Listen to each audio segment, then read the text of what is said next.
It's time for Wretched Radio with Todd Friel. So how's your attitude these days? This is Wretched Radio as you consume the evening news or perhaps 24/7 news. No doubt emotions exhibit themselves and you get to see what's going on inside of your heart by what comes out of your mouth. How are you talking about the people that you see on TV? Let us, for the sake of a Christian exercise, put ourselves into one of two columns or categories. Not for the sake of trying to make a commentary about the issue per se, but how you or I respond to the big issues of our day. Our subjects are George Floyd and looters. You have got yourself an image that you cannot shake from the movies that you run in your brain. You cannot erase those tapes. You see it and you are disgusted by it. I have not met anybody or heard anybody on TV say, I think that officer did a pretty swell job. Looked good to me. Hey, sometimes you just need to use that for it. No, there's just a universal nauseating response to what happened. And perhaps you are really angry at what that image represents. It is almost iconic, isn't it? For the people who believe that they are an oppressed group by a people of a particular skin color, by those in authority, you see the image of a white police officer with his knee on the neck of the black man. that just captures the heart of, I suspect, millions of people, and maybe you. Question: how's your heart toward that image? On the other hand, you've got yourself a response that many people, I hope all people would watch and say, what are they doing?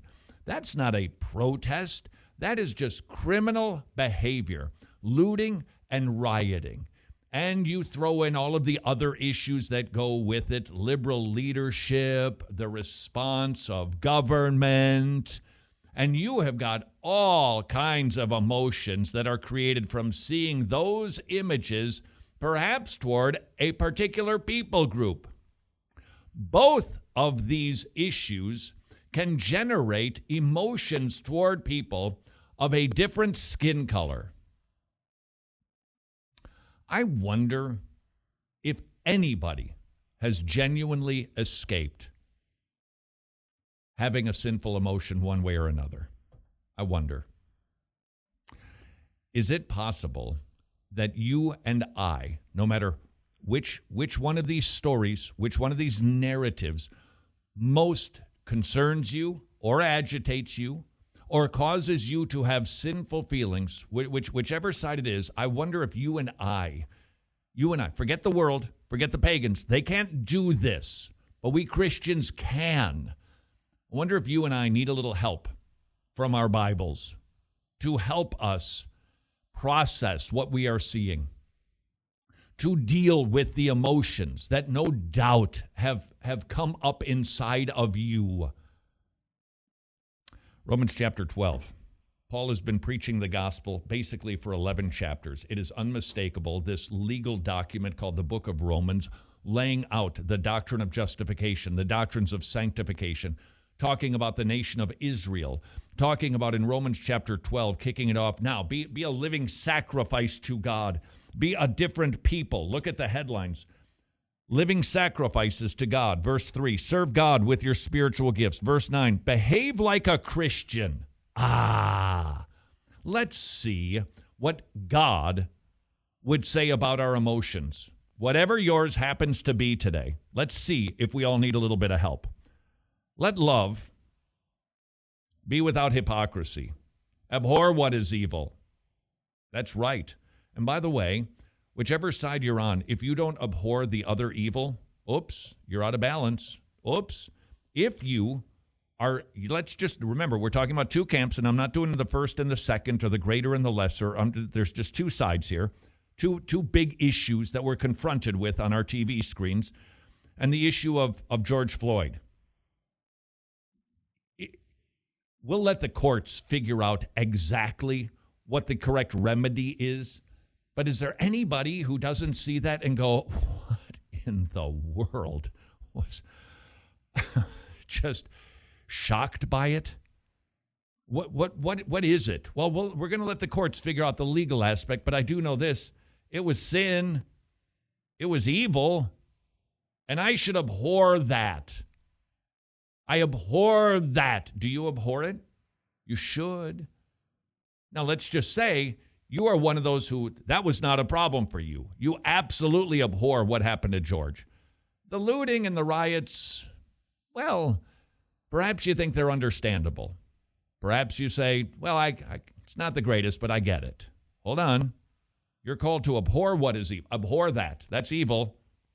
Businesses being wrecked, people's lives being destroyed, people being hurt. It's evil. Both. Is it possible that you and we all need an adjustment on our emotions? Let love be without hypocrisy. Might I dare to say that could possibly cover the issue of racial issues? Don't look at it because of skin color. Don't look at it because of, if it's evil, it's evil. Call it. It's evil. That is evil. And by the way, if you're concerned you're going to give away the store or cede the argument because you say what happened there is evil, you're not. You're just being biblical. You call it evil. Whatever side it happens to be. Cling to what is good. Be kindly affectionate to one another with brotherly love. In honor, giving preference to one another. Man, Scylla. The Christian faith. That just should stagger us. The world might sing Kumbaya, and we'd like to teach the world to sing in perfect harmony. That's not the song that the Bible sings. No. Sing the praises of others. Don't just sing with them. Sing about them. Esteem others as better than yourself, no matter what their skin color is, no matter what their socioeconomic status, no matter what their gender is. Esteem others as better than yourself? Whoa.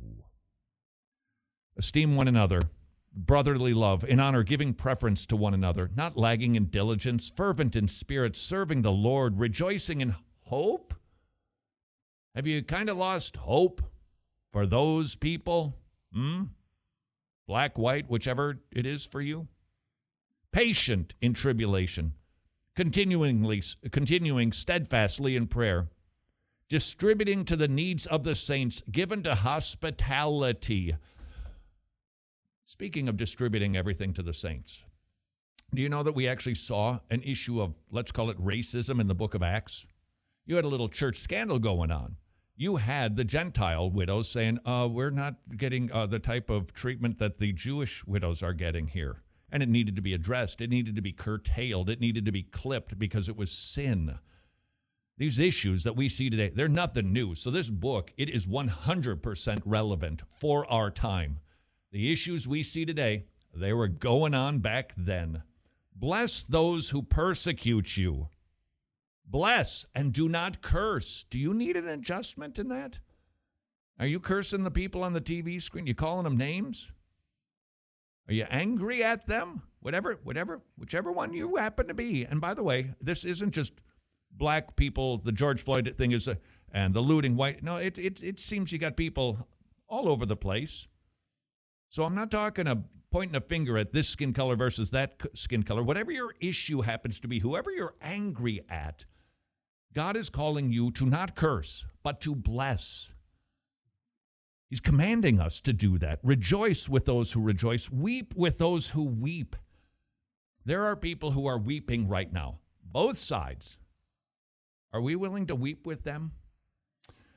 I wonder if you and I need a constant pulling back toward a reminder of why we're seeing what we're seeing, and that this is all connected to the fall, and this is all about sin, and this is all about total depravity, all of it.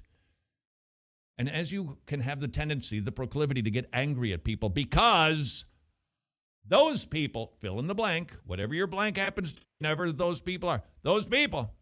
How's about instead we have a different attitude? We have a Christian attitude that says those people are acting like that because of sin, and that we care less how we got to that position or they got to that position or attitude or behavior. And we simply feel rotten that they are there and executing sin. Is it possible that you and I, even as perhaps we wouldn't participate in any form of inappropriate police behavior, you and I wouldn't jump in with the looters, but is it possible that you and I are called to a radically higher standard and that at the very least you and I need an attitude adjustment? This is Wretched Radio. Well, thank you, Carol. I can't wait to try some of that low-sodium peppermint lasagna. Sounds delicious. Let's get to the weather, shall we? As you can see, we are going to have a massive warm front moving its way up the eastern seaboard, expecting temperatures upper 90s and low 100s. Unless, of course, you're outside of Christ. Then on Judgment Day, it is going to be hot. Back to you, Carol. Not only hot, weeping, gnashing of teeth. And so thirsty, your tongue's going to be stuck to the roof of your mouth. You're just going to wish for a storm to come through, which you folks down in the south can be expecting on Wednesday.